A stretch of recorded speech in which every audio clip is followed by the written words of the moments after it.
Society tends to say, what you do determines who you are. And what Jesus says is who we are determines what we do and why we do it.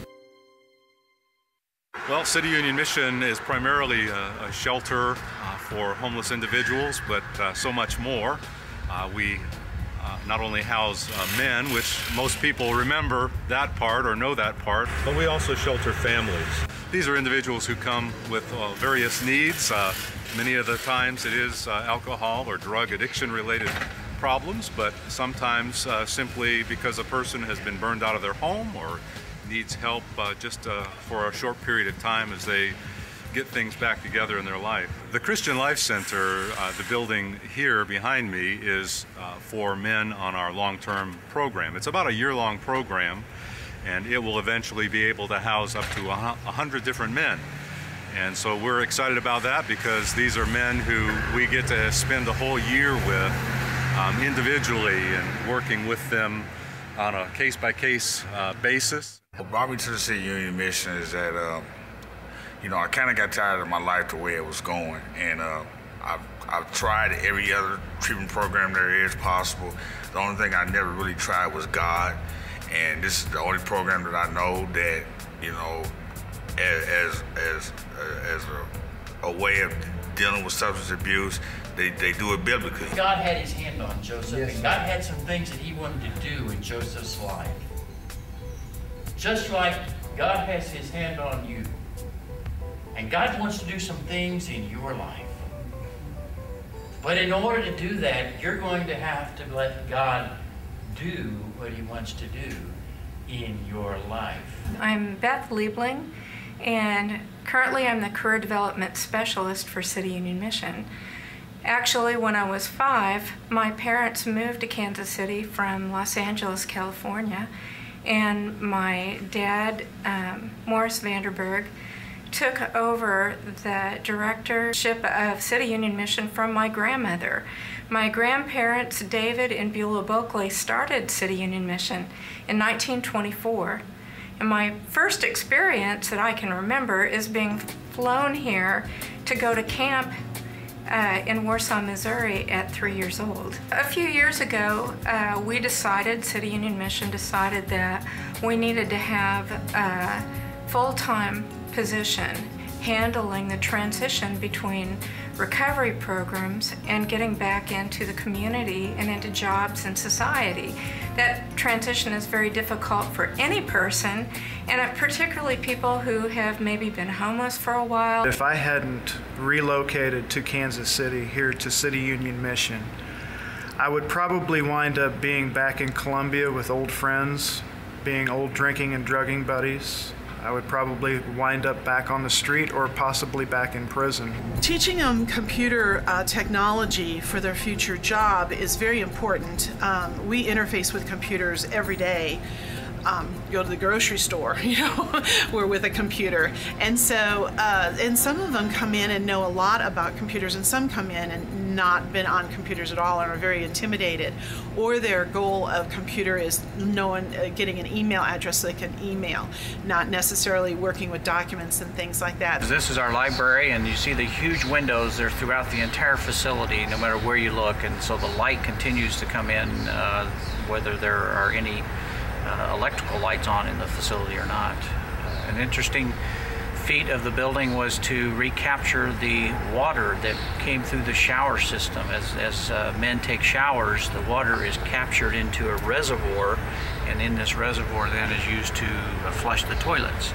And so their water is being reused. And so oftentimes as we see men's lives come to us in desperation and without hope, the exciting thing that we see happening at the facility is God to get a hold of their hearts and to change their life and to give them another shot at being a normal citizen again. What we have is a group of people who come to us, the Lord leads to us off the street, men who come in different sizes, ages, backgrounds, professional men. We have men who literally have never had anything, foster home men, just you name it, we have it. And when they come in, we have this, we see this as a unique opportunity to first of all just meet them and greet them, get to know them, to show them love, and to demonstrate love around them. I hold 2 college degrees. You know, I got a degree in education and I also have an associate's degree in culinary arts. So working and earning money and keeping and having a place to stay never was an issue.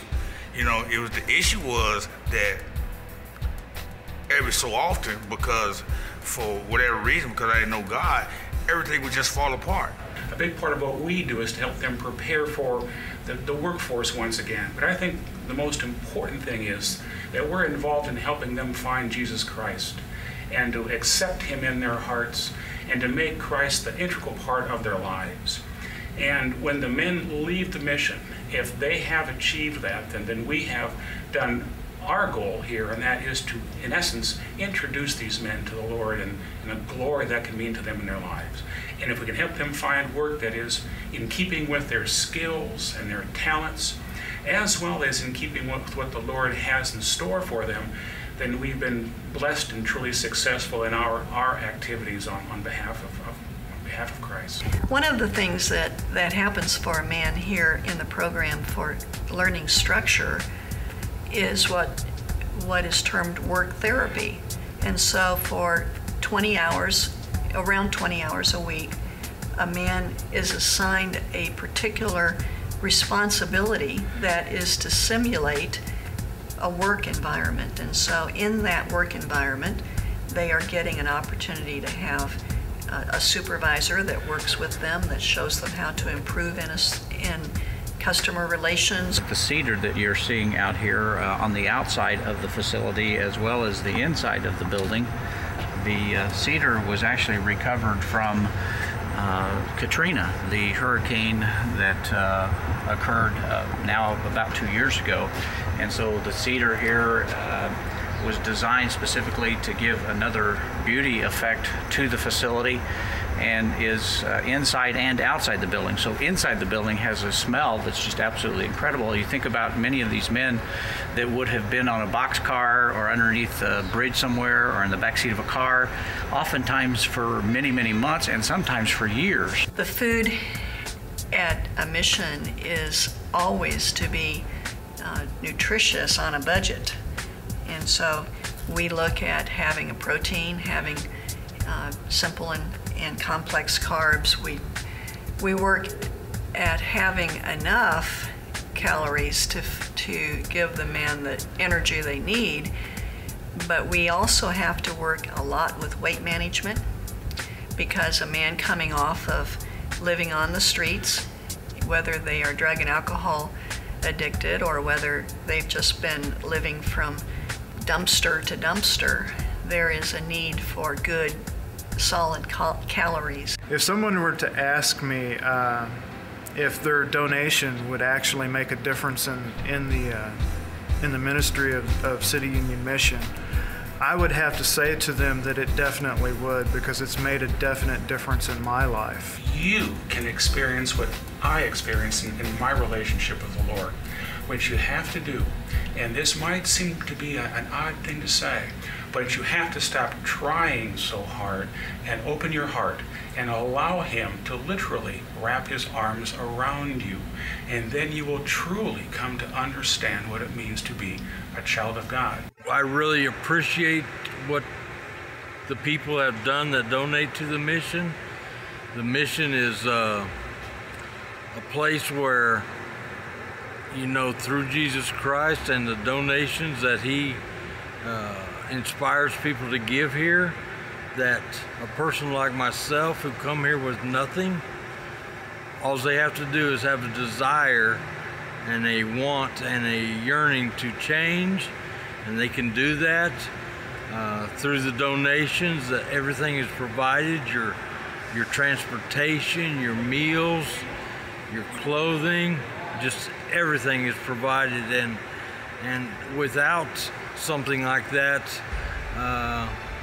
I would have probably never made it. We're a ministry that does not receive a lot of funding other than from the community, from individuals, from churches, from businesses, primarily because we want to maintain the freedom to share what is the most important message we believe is for the whole world, and that is the message of Jesus Christ.